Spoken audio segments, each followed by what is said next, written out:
Hi hello welcome to my channel. నిన్న జాను స్కూల్లో food fest జరిగింది. దాంతోపాటు ఉమెన్స్ డే సెలబ్రేట్ చేశారు. ఇలా ఫుడ్ స్టాల్ ఏర్పాటు చేసి అందరూ ఒక్కొక్క ఏ ఫుడ్ తీసుకొచ్చారో వాళ్ళని ఎక్స్ప్లెయిన్ చేయమన్నారు. నేనైతే గులాబ్ జామున్ తీసుకెళ్ళాను. సో ఇలా అందరూ ఒక్కొక్క వెరైటీ ఫుడ్ తీసుకొచ్చారు. కొంతమంది పులిహోర, గులాబ్ జామున్ నాతో పాటు ఇద్దరు ముగ్గురు తీసుకొచ్చారు. కొంతమంది పోలేలు, బజ్జీలు, పునుగులు, ఇంకా పాయసం ఇలాంటి చాలా రకాలు తీసుకొచ్చారు. ఒక ఆవిడ ఇక్కడ వాటర్ మెలన్ జ్యూస్ తీసుకొచ్చింది. పిల్లలందరికీ అది బాగా నచ్చిందనమాట. ఎలా వెయిట్ చేస్తున్నారు చూడండి. జ్యూస్ బాగా సేల్ అయిపోయింది ఆమెది పిల్లలతోనే. సో ఇలా అన్ని రకాల వంటలు టేస్ట్ చేసామన్నమాట. చాలా బాగా అనిపించింది నిన్న. అందరూ గ్యాదర్ కావడం, పిల్లల వల్ల మదర్స్ అందరు గ్యాదర్ అయ్యారు. ఎక్కడెక్కడో ఏదేదో పని చేస్తున్న వాళ్ళు, ఇంట్లో ఉంటున్న వాళ్ళకి ఇది ఒక రిఫ్రెష్మెంట్ లాగా అనిపించింది. స్కూల్లో కలుసుకోవడం, పిల్లల వల్ల ఫ్రెండ్స్ కావడం. అండ్ ఫుడ్ ఫెస్ట్ తర్వాత ఉమెన్స్ డే కూడా సెలబ్రేట్ చేశారు. అలాగే ఇక్కడ గ్యాప్లో పిల్లలు ఆడుకుంటున్నారు.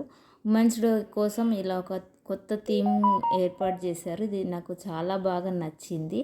బాగా క్రియేటివ్గా చేశారు.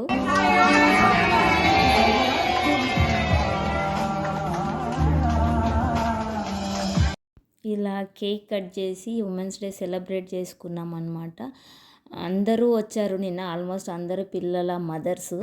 ఒకరు రాకపోతే ఒకరు పిల్లలు ఫీల్ అయిపోతారు, మా మదర్ రాలేదని చెప్పేసి అందరం వచ్చామని చెప్తున్నారు. అక్కడ పిల్లల కోసమే ఏదైనా వాళ్ళ కోసమే ఇంకా అన్ని పనులు పక్కకు పెట్టుకొని మరీ వచ్చారు. అమ్మాయిలకు పెళ్ళి తర్వాత, ముఖ్యంగా పిల్లల తర్వాత ఫ్రెండ్స్ ఒక దగ్గర కలవడం అదొక చాలా ఇంపాసిబుల్ థింగ్ అనమాట. మళ్ళీ కలుసుకోవడం. కాకపోతే ఇలా పిల్లల వల్ల కొత్త ఫ్రెండ్స్ని కలుసుకోవడం, కొద్దిసేపు ఒక డేని, అది కూడా ఉమెన్స్ డేని సెలబ్రేట్ చేసుకోవడం చాలా బాగా అనిపించింది. సో ఉమెన్స్ డే సెలబ్రేషన్ తర్వాత ఇలా కొన్ని photo sessions and ramp walks జరిగాయి. ఇద్దరిని ఇలా పేరుగా పెట్టి ర్యాంప్ వాక్ చేయించారు.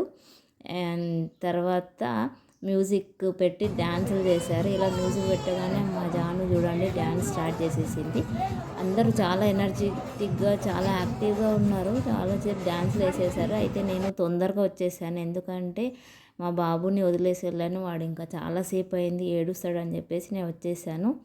Thank you so much. Subscribe to my channel.